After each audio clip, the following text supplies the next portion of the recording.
В эфире программа «Актуальное интервью», в студии Анастасия Кобызева. Какие профессии будут востребованы, как восполнить дефицит в кадрах в промышленных компаниях, как будет меняться система среднего профессионального образования? Об этом мы сегодня поговорим с гостем студии, экспертом Сколково, заместителем директора губернаторского авиастроительного колледжа города Комсомольска-на-Амуре, межрегиональный центр компетенций Мариной Некрасовой. Марина Геннадьевна, здравствуйте. Здравствуйте. Сейчас развитие регионов Дальнего Востока – приоритетная задача властей страны. Тут немаловажную роль, конечно же, играет привлечение квалифицированных кадров. На ваш взгляд, какие механизмы в этой связи должны эффективно работать? Вы знаете, я бы сейчас обратила внимание не только на привлечение, а воспитание тех кадров, которые необходимы сегодня. И очень важный момент – надо понимать, какие нам специалисты будут нужны завтра. Дело в том, что технологический мир меняется очень быстро. И, например, наши родители даже не могли предположить в своем детстве о том, что будет скайп. Казалось, это абсолютная фантазия. Сегодня же мы этим пользуемся и прекрасно себя в этом цифровом мире чувствуем. Вот и здесь очень важный момент сегодня уже понимать, чему надо учить сегодня, чтобы развивать наше общество, нашу промышленность через несколько лет. Существует несколько серьезнейших трендов, и один из этих трендов еще и возрастной. Дело в том, что в индустриальном обществе достаточно было получить однажды профессиональное образование и потом с этим образованием в своей отрасли двигаться, развиваться за счет небольших каких-то курсов повышения квалификации, прочтения популярной научной литературы. Сейчас именно из-за того, что технологические тренды очень серьезно меняют нашу жизнь, вот одного этого образования недостаточно. Как раз эксперты, профессора Сколково провели анализ и говорят о том, что надо выделить 3 определенных возрастных коридора, когда человек должен уметь учиться, переучиваться и научиться забывать старое ненужное. Вот это важный такой элемент, который нам надо приобрести. Так вот, как учить молодежь, система профессионального образования знает. Хотя тоже надо понимать, что, исходя из теории поколений, нынешнее поколение серьезнейшим образом отличается, например, от моего поколения. Это дети, которые, условно говоря, родились с кнопкой на пальце. Это цифровое общество. Важным является элемент, а как нам учить взрослое поколение. 40+, а то и 60+. Особенно это актуально в связи с тем, что у нас произошло повышение пенсионного возраста. И вот здесь мне хотелось бы обратить внимание на то, что очень важно. Важно ведь не просто повышать показатели эффективности, производительность труда пустым, таким сложным путем интенсификации труда. Очень важно понять, где, в какой области человек может наиболее полно раскрыться сам и тем самым принести пользу и обществу. Представьте, вы заставите музыканта колоть дрова. Какой от этого будет эффект? Или наоборот, спортсмена посадите за рутинную работу секретаря-машинистки. То есть вот это очень важный момент – определиться, что наиболее важно для самого человека, как наиболее эффективно и для него, и для общества можно использовать его способности для развития общества. Вообще существует несколько серьезных трендов, и я думаю, не надо пугаться нашему обществу. Не так давно в сетях прошла информация о том, что цифровизация выгонит учителей из школ. Ни в коем случае. Цифровизация будет менять наше образование. Все больше мы используем онлайн-платформы. И считаю, что это замечательно, потому что это дает нам возможность изучать опыт лидеров в этой области. Мы можем учиться у ведущих профессоров мира. Но при этом традиционное образование, оно останется, оно переориентируется, оно больше будет нацелено на приобретение практических навыков, практических компетенций. И вот вы сегодня сказали о том, что же будет важно в будущем. По прогнозам, к 30 году 80% стандартных операций будут роботизированы. И тогда для каждого из нас будут важны две компетенции. Первое – это творчество, а второе – коммуникации, умение работать в команде. Поэтому я думаю, мы уже сегодня должны думать, как развивать эти компетенции в молодом поколении и в нашем поколении. А давайте вот конкретизируем, какие профессии и специальности будут востребованы в будущем.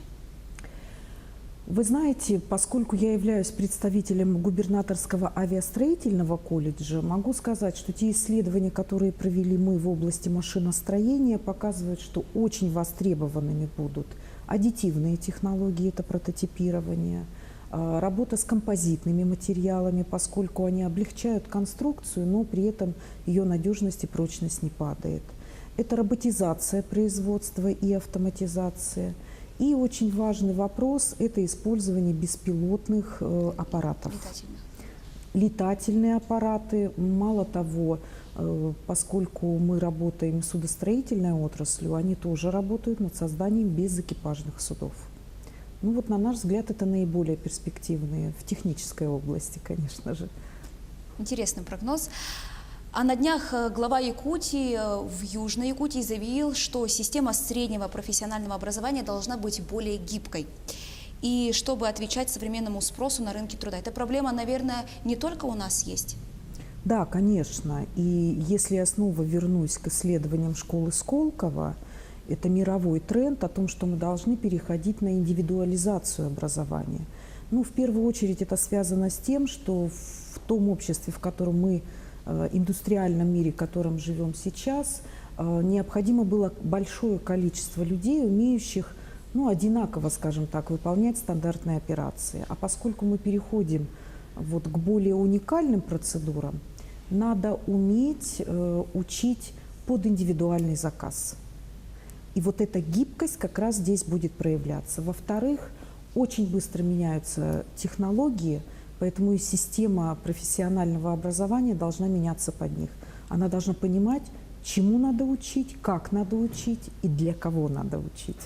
А на данный момент чего не хватает системе профессионального образования?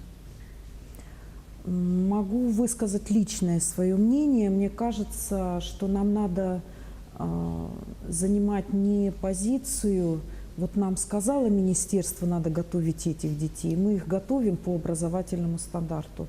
Нам надо стать самим более открытыми, больше идти на контакт с предприятиями, устанавливать партнерские отношения, чтобы понять, кто им нужен в будущем, чтобы помочь, наверное, даже им понять это. Мы должны стать вот таким трансфером будущих компетенций. А сильные стороны какие?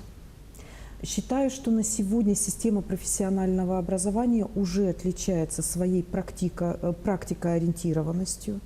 То есть мы больше говорим именно не о теории, а о практических навыках. Во-вторых, общение с коллегами говорит, что за последние годы со стороны государства сделаны серьезные инвестиции в развитие материально-технической базы.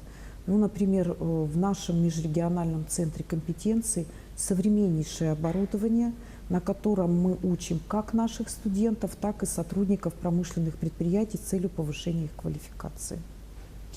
Еще одна сторона вопроса – это эффективное взаимодействие промышленных компаний, властей и учреждений среднего профессионального образования для подготовки качественных кадров.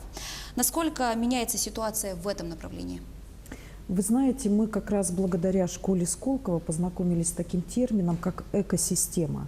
Причем мы говорим об экосистеме не с точки зрения биологического мира, а с точки зрения создания взаимовыгодных партнерских отношений, как раз нацеленных на развитие региона.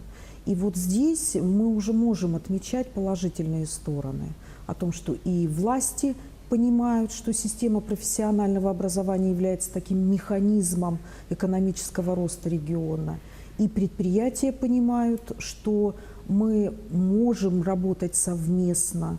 Поэтому я думаю, что здесь есть огромные перспективы и уже есть положительные сдвиги.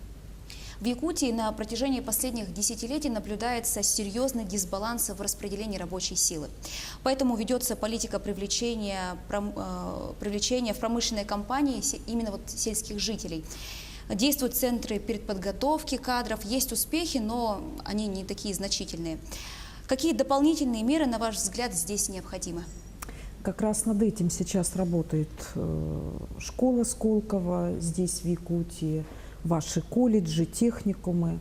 Мы говорим не только о разработке перспективных флагманских образовательных программ, так называемых длинных программ, да, для студентов, но и мы говорим о том, что необходимо разрабатывать короткие программы дополнительного образования, на которые могут прийти люди абсолютно разного возраста, с разными базовыми компетенциями, для того, чтобы получить как раз новую компетенцию и найти себе новое место работы.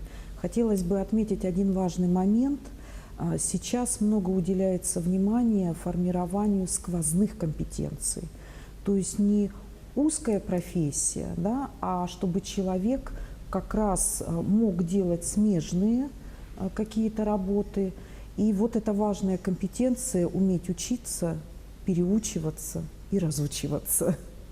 Вы приглашены в Якутск в качестве эксперта. Вот какие у вас впечатления от общения с якутскими коллегами? Я, наверное, скажу первое впечатление о самом Якутске. Я здесь впервые. Суровый край, но необыкновенно красивый. Дело в том, что в Хабаровском крае, где живу я, у нас очень частые ветра, и поэтому, выйдя на улицу, увидеть такую красоту, как у вас, бывает достаточно редко. Общение доставляет огромное удовольствие, люди открытые, доброжелательные, поэтому от всей души хотелось бы пожелать только успехов и верю, что у вас все получится. Марина Геннадьевна, огромное спасибо, что вы нашли время, пришли к нам в студию, ответили на наши вопросы. Желаем вам плодотворной работы здесь у нас, в Якутске. А я напомню, что это было актуальное интервью с гостем студии, экспертом Мариной Некрасовой. Мы говорили о том, какие профессии и компетенции будут перспективны в будущем.